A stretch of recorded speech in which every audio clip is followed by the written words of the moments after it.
So what is it you want to do, Noah? What do you want to do We today? start at 10 p.m. from the parking lot. Wow. Oh, you want to learn how to fish? Okay, well, I'm going to try my best. You got him! You got him!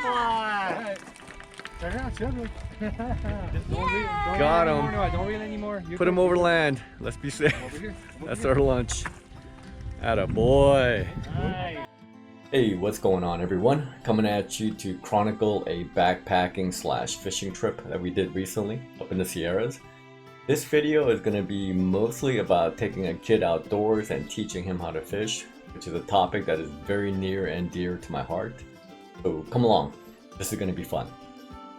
Now, our trip was done in the Eastern Sierras, but it almost doesn't matter which part of the Eastern Sierras you go to, all of it is drop dead gorgeous. But a key, I think, is to hike in about 3 miles, at which point you're going to get past about 80% of the people. Which means you have the views and the fish mostly to yourself. Double hook up! Oh, it's wild and woolly now. Nice! And before I forget, I need to give huge props to JT and Hulk. None of my trips would go off half as smoothly without their immense help.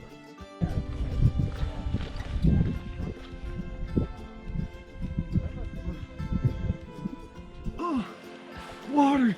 Water!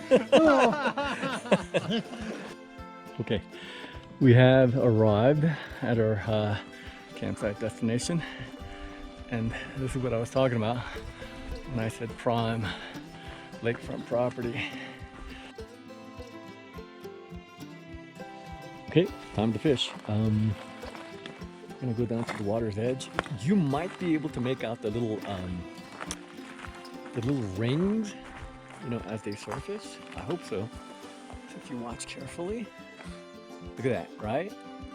Those guys are little guys, but they're getting hungry. So a couple of notes about these backcountry fish, and this is assuming that you're willing to hike in about 3-4 miles. Number one, they don't see the kind of pressure that fish that live in a lake next to a road will see. And number two, especially up at high elevations, like 9,000-10,000 feet, they don't see a lot of food. So what you're gonna have are kind of smallish fish that are pretty eager to bite. So Hulk has a little brookie, always very pretty, and this one's a little bit like a native rainbow. Yeah. Turn 'em around. Yeah, a little native rainbow. That's awesome. In terms of what they like to bite on, as I mentioned, they're not very finicky. It all seemed to kind of work. A power bait, you know, mouse tails, panther martins, Thomas buoyants, it all seemed to work.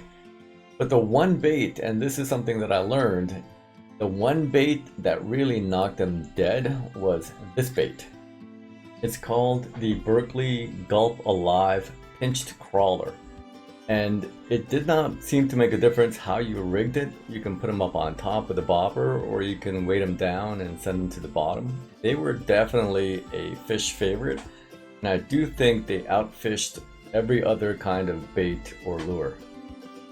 So on the morning of day 2, we're gonna wake up and meet up with my pal Ninja Boy, and we're gonna forge on higher.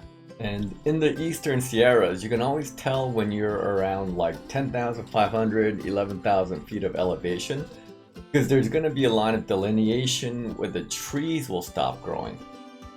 And here we have the Hulk doing some cross country, and he's going to eventually end up on this big boulder. Reel him in. Get him, Noah. Get him. You got him. You got him. Got him. Don't reel anymore. Put him over land. Let's be safe. That's our lunch. Atta boy.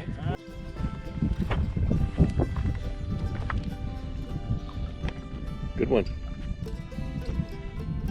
Atta boy, Noah. Nice one. Bring it over here. Okay. Okay, stop reeling. Stop reeling. Okay, swing it over to land. Okay, walk toward him a little bit. So after the hike in, we were all tired of the energy bars, so we cooked up a couple of trout. Now we're going all gourmet, so add a bit of salt, This is my first fish on my first day of fishing. A little bit of salt. I'm back up and over the Morgan Pass. Heading back toward camp. Alright, here comes the rain. I love this variety. You know, I mean, this is exactly why we go outdoors. So we can experience stuff like this. It's coming down pretty good now. Yeah, rain's coming down pretty good now. I do have some gear advice when you purchase a tent. I think it's important to buy a color that's kind of cheerful, like yellow or green or orange. For those times when you get tent bound for like hours on end, it does kind of help with the mood. So with the Sierras, you never know what you're gonna get. You're gonna have blue skies, you can have thunderstorms, or you can have this, which is absolutely stunning. Let me take a little time here to introduce you to the cast of characters. Here we have a couple of guys who run 30 miles in one day. We're not talking about like flat grounds. They're going over peaks like this one. Okay, Sunday morning, packing up, getting ready to get back to the city and reality. I gotta tell you, I'm truly gonna miss this place. It's been one of the best backpacking experiences of my life, and I do look forward to getting back here. Okay, everyone, get out there and have fun, but please be safe, and we will see you soon on our next adventure. Bye for now.